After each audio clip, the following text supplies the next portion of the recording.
My name is Scott Lowe, and I am chairman of the Geoffrey Beene Cancer Research Center. The Geoffrey Beene Center, I think, is really trying to take a new approach to modern cancer research with the ultimate goal of translating basic discoveries into sort of new ways to think about treating cancer.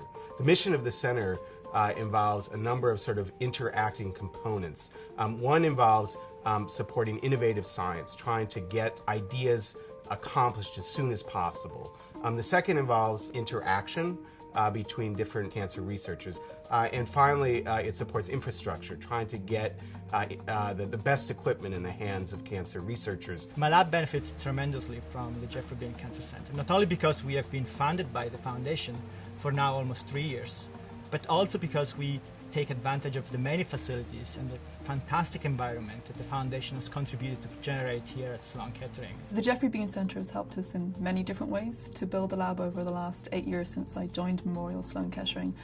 First of all, the Geoffrey Beene Center supports junior faculty chairs, so these are usually 3 to 4 chairs throughout the Institute at any one time. The second way that the Geoffrey Beene Center has helped my lab specifically is through the award of Geoffrey Beene studentships. The biggest impact that being a Geoffrey Beene Fellow has had on my research is that through the inherent structure of the Geoffrey Beene Cancer Center, it's given me a lot more contact with the clinical side of things here at Memorial Sloan-Kettering. So that type of support, both to people like me, junior faculty, but also to the people in our labs, it's kind of that, you can think of it like seed funding, that really helps us get off the ground to then go on and get longer term sources of funding. The Geoffrey Beene Center tries to stimulate cancer research in 2 major ways. One is to fund very innovative ideas at the time almost in which they're conceived. A second way in which innovation and translation is fostered is through the Geoffrey Beene Cancer Research Center retreat.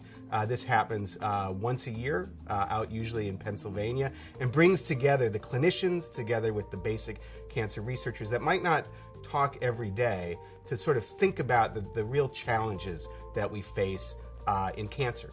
The Geoffrey Beene Center sponsors a yearly symposium that brings in investigators from outside, really established, well-known, famous researchers that are attacking problems that are timely and of interest to the group, but that we may not be experts in ourselves. The center also supports an interactive lab meeting from a number of the programs here at Memorial Sloan-Kettering. This happens once a week, where postdocs present their most recent research to get feedback from other postdocs, from students, from faculty, really to try to hone what might be a good idea into sort of a great idea. The Geoffrey Beene Foundation actually funds ideas.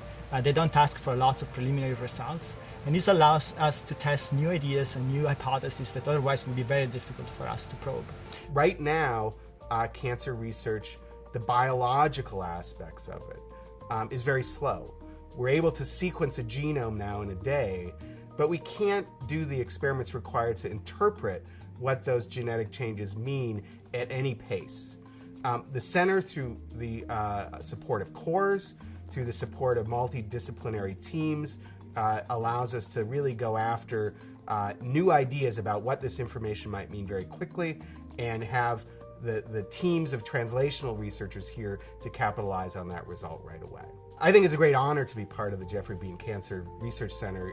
It is clearly the team of investigators, administrators involved in the center, very dedicated and very enthusiastic, and I like that a lot.